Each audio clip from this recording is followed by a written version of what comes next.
This is a joint Presidential Anti-Organized Crime Commission and headed by Undersecretary Gilbert Cruz, sir, and CIDG initiated operations aimed at arresting people behind an appointment for sale and government contract for sale scheme. Nakatatanggap ng mga report ang Malacanang kaugnay sa sinasabing appointment for sale at government contracts for sale. Ayon kay Presidential Anti-Organized Crime Commission, Undersecretary Gilbert Cruz, mahigpit na pinatututukan ng Executive Secretary Lucas Bersamin ang naturang mga report.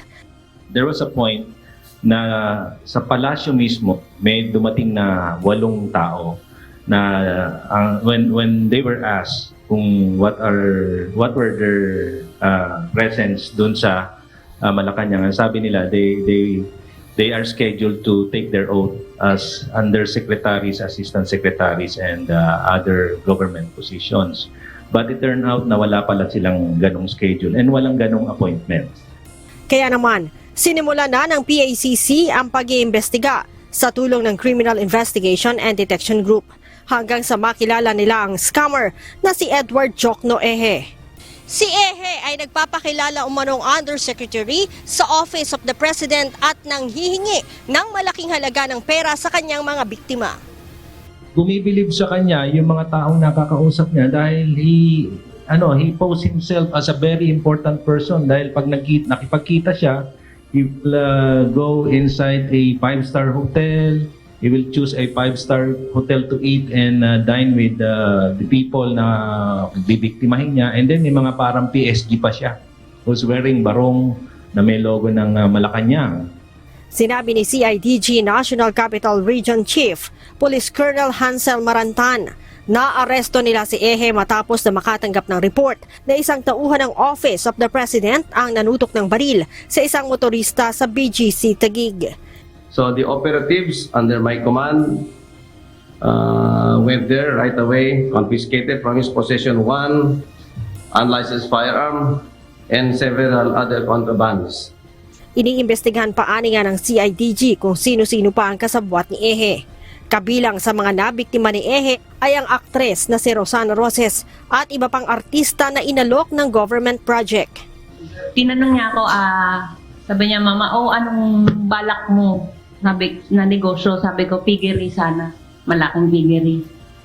Bago ka mag-piggery, Mama, sabi niya ganun, may i-offer ako sa'yo, tingnan mo muna to. So, ang in-offer niya sa akin, manpower ng paglilinis. Yung maglilinis ng buong ng Parañaque, 88 million yung kontrata. Ang kapartner ko doon, si Engineer Dale Balili ng Cebu, na akala ko kasabot niya, pero na-scam din pala siya.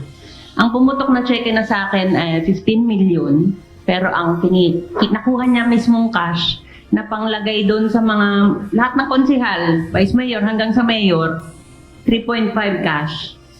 Among the agencies na kung saan daw ilalagay yung mga biktima, I can mention 2. Una yung Port of Batangas, saka CDC, Clark Development Corporation, among other positions.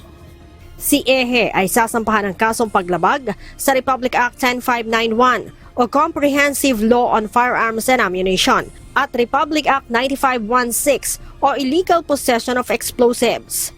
We are encouraging other complainants to come up para let's put a stop dito sa mga ganting scheme kasi masyadong nasusunog na yung Office of the President, Office of the Executive Secretary, and the Malacanang people na with this kind of scheme na nagagamit yung offices at mga government personalities na wala silang kamalay-malay na ginagamit na pala yung opisina nila at yung pagkatao nila. Leia Ilagan, UNTV, News and Rescue. Diyos ang aming sandigan, serbisyo publiko ang aming pinahahalagahan.